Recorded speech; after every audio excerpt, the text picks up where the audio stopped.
bafowethu ngicela ke nisibambe lapha ngemhla ka 17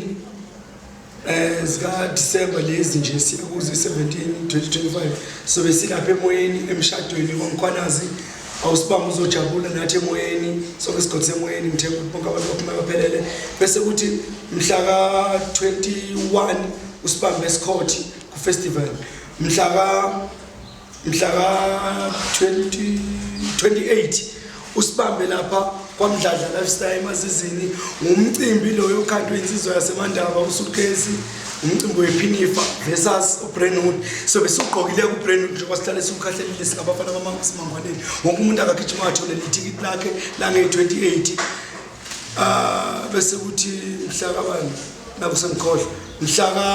ka 4 ingoma enkulu mhla ka 4 i4 zikabani zika January 2026 usibambe lapha enkosini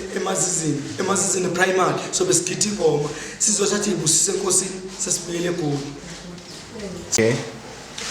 Bese kuthi mhla ka 21 usibambe lapha eDriefontein eMnambithi so besikhona lapho insizwa yaka Mayisela izosibizile lapha izobe yenze